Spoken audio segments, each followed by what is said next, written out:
Not a day goes by that I don't talk to one or more patients about the wonderful hormone called progesterone. I often wish I could tell everyone the whole story at once, so today I decided to do just that. In medical school, we learned that progesterone is necessary for pregnancy. That's why it's called progesterone, because it promotes gestation, otherwise known as pregnancy.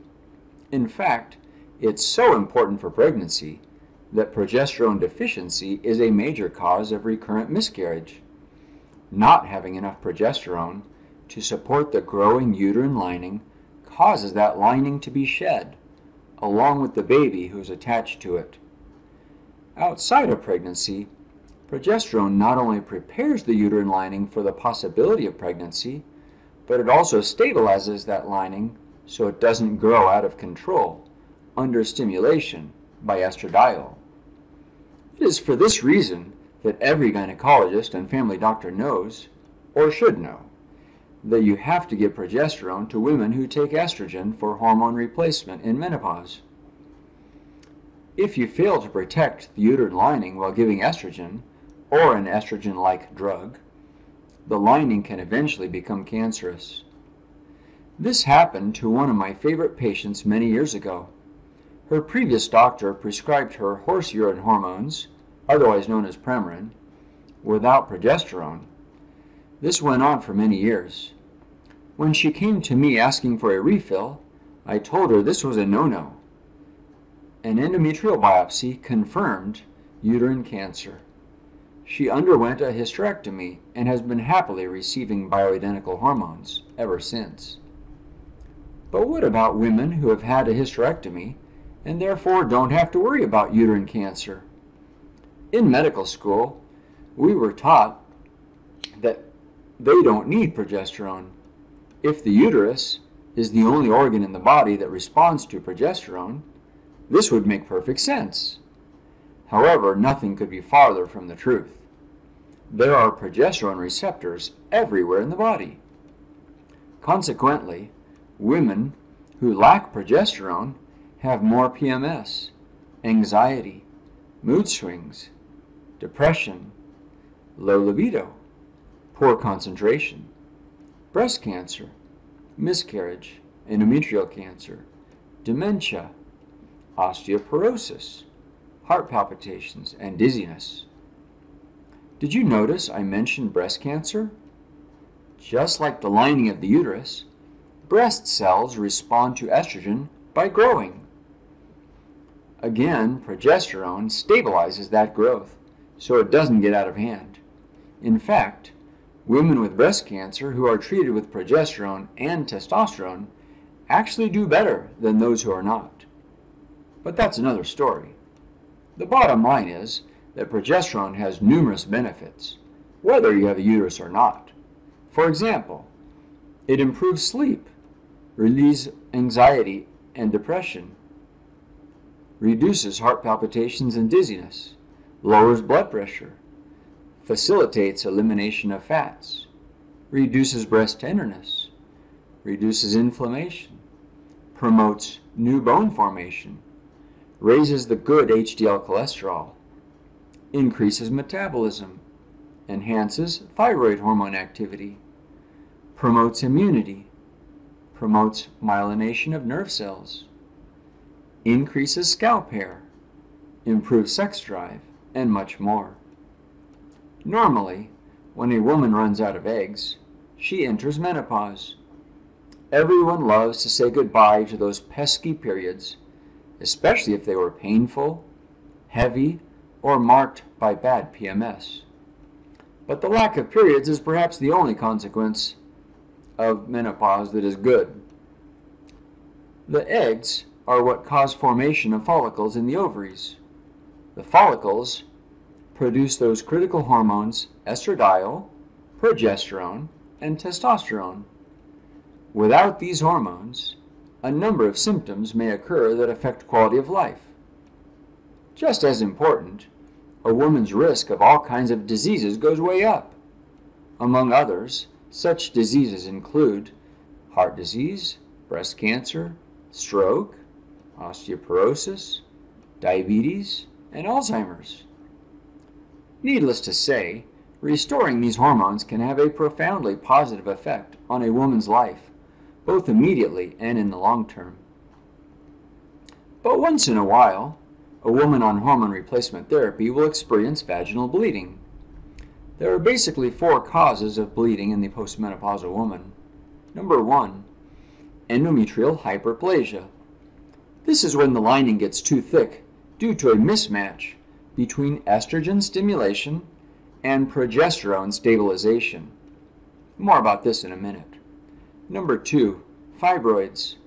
These are disorganized masses of uterine muscle that are stimulated by estrogen and tend to cause bleeding and sometimes pain when they contract. Number 3, polyps. Like fibroids, these grow in the uterus and are harmless but can cause bleeding. Number 4, endometrial cancer. As I explained before, this results from years of unopposed estrogen stimulation. Knock on wood, I've never seen or even heard of a case of endometrial cancer in a woman receiving hormone pellets. But this is because we always prescribe progesterone with the pellets. Returning now to the first cause of uterine bleeding, this is the most common. It simply results from not having enough progesterone for the amount of estrogen. There are 3 common reasons for this. Number 1, the dose of progesterone may not be high enough. Number 2, progesterone is being taken transdermally by applying it as a cream. The transdermal route is not nearly as effective as the oral route, even though it's the same hormone. Number 3, the woman is buying her progesterone from a regular retail pharmacy. During processing, progesterone is packaged into really tiny packets so it can be absorbed readily through the GI tract. This process is called micronization.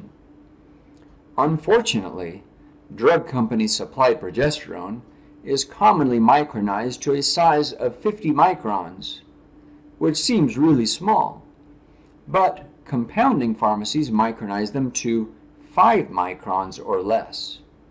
In case it's not clear, that's really, really tiny.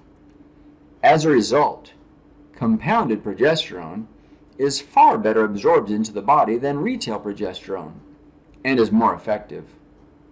Therefore, if a woman has bleeding while taking progesterone from a retail pharmacy, she should definitely switch to compounded progesterone.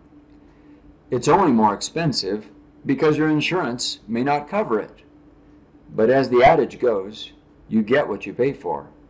Your health is worth the investment. While I'm on the subject of formulations, I often receive requests from insurance companies to substitute Provera for progesterone because Provera is cheaper. Insurance pharmacists obviously skipped chemistry class because they seem to think there is some relationship between the two. You might say it's kind of like humans and robots. Robots can be made to look and talk somewhat like humans, but you don't want to develop an intimate relationship with one. Nor do you want to put chemicals in your body for the rest of your life that try to masquerade as progesterone. Both Provera and progesterone protect the lining of the uterus, but Provera does exactly the opposite of progesterone in many other respects, such as increasing breast cancer, heart attacks, blood clots, strokes, anxiety, mood swings, and depression. Progesterone decreases all of these. But there's more. Did you know that drugstore progesterone contains peanut oil, titanium dioxide, D&C yellow number 10, and FD&C red number 40? Let's take a look at each of these quote-unquote inactive ingredients. Number 1, titanium dioxide. This is also found in many sunscreens and makeup and has been found to cause nerve damage. Also, the International Agency for Research on Cancer considers titanium dioxide, possibly carcinogenic to humans. Number 2, peanut oil.